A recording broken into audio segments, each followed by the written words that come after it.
for, but they are thinking ahead towards fall production.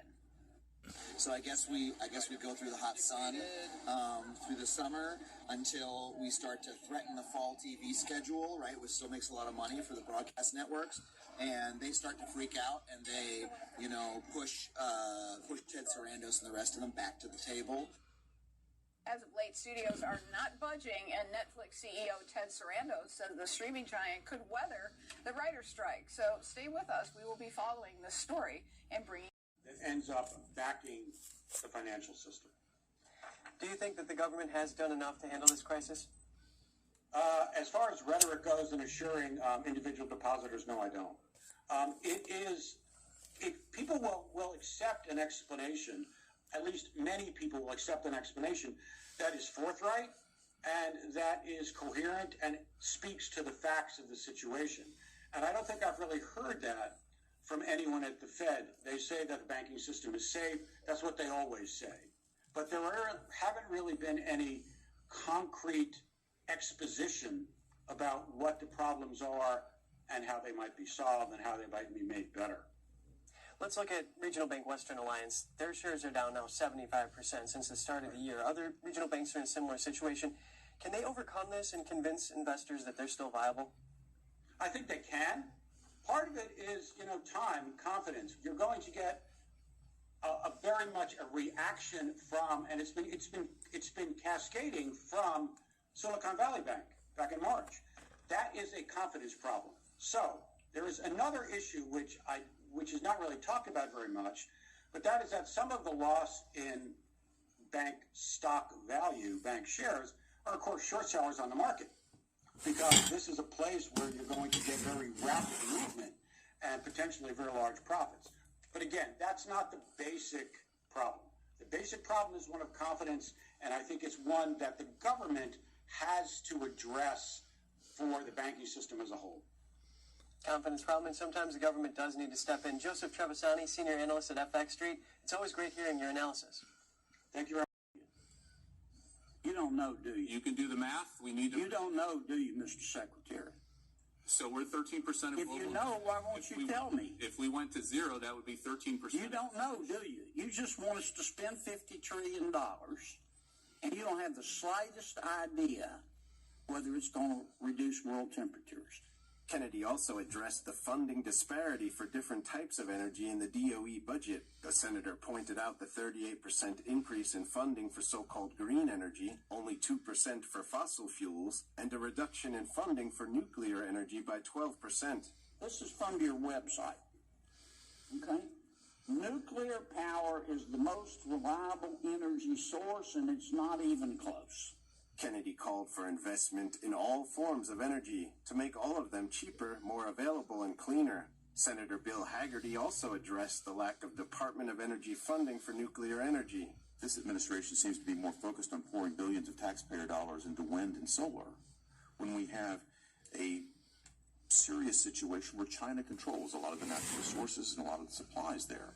Hagerty is calling for more investment in advanced nuclear technologies, where he says the U.S. possesses a tech lead and can build a supply chain that doesn't pass through China. Meanwhile, Democrat Senator Joe Manchin is accusing the Biden administration of having a radical climate agenda. He says it is ignoring the domestic energy security part of the Inflation Reduction Act. Manchin says the administration is focusing on the clean energy and environmental parts of the act, while slow-rolling and disregarding the parts that call for investing in fossil fuels to bolster domestic energy security.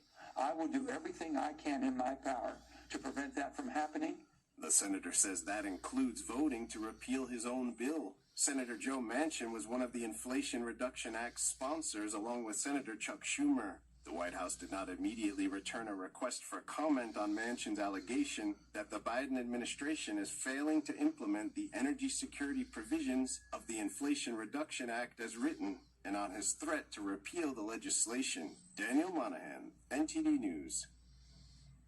The foreign threat that it is. I mean, the Communist Chinese have made it very clear. They seek world domination in the 21st century. And these are the type of decisions that need to be made now, whether the 21st century is going to be an American century, just like the 20th century, or is it going to be a communist Chinese century? And that really is the question that is at the heart of it. All right. Representative Tom Tiffany of Wisconsin, thank you so much for your time. Good to join you today. Deals with companies backed by the Chinese Communist Party? Of course not. But that's what Alyssa Slotkin did. The ad accuses Congresswoman Alyssa Slotkin of covering up deals with Communist China. The company in question is called Goshen, a subsidiary of Goshen High Tech. It's based in Shenzhen, China's southern metropolis. Last year, Goshen proposed setting up a $2.4 billion electric vehicle battery plant in Grand Rapids, Michigan. A spokesperson confirmed new details to Fox News in April that Slotkin signed a non-disclosure agreement over closed-door discussions about the Goshen project. Those talks, in Slotkin's words, aim to understand the project's impact and if there were ways to help from the federal level. At the same time, the Goshen plant has been facing intense scrutiny for its direct ties to Beijing. The company's bylaws require it to carry out Communist Party activities in accordance with the Constitution of the Communist Party of China. In a March interview with Tucker Carlson tonight, former candidate for Michigan Governor Tudor Dixon shared her concerns. It clearly states it has to be the Chinese Communist Party setting up in the middle of the country. You have a lot of opportunity to spy on the United States if you're right in the center of the country, and they're writing clearly stating that they are spying on the United States. Joseph Sella, former U.S. ambassador to Fiji, noted Slotkin's background as a former CIA analyst and Defense Department official. He told Fox News that Slotkin knew state officials were warned not to sign deals with companies linked to Beijing. She knows well the grave national security threat the PRC presents to the CCP, and it's unconscionable that she would even begin to think about signing a binding and punitive non-disclosure agreement with the state of Michigan in order to bring a PRC-based and a CCP-tied manufacturer to the heartland of Michigan. Stella described the agreement with China as subnational incursion.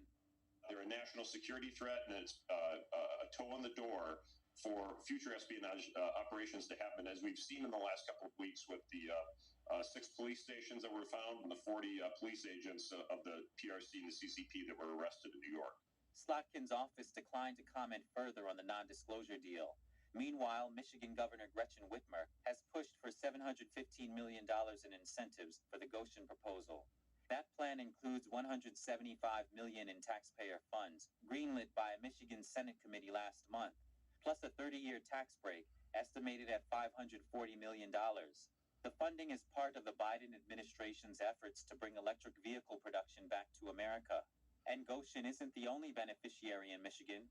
Ford is also partnering with Chinese battery maker CATL to build another battery factory in the state.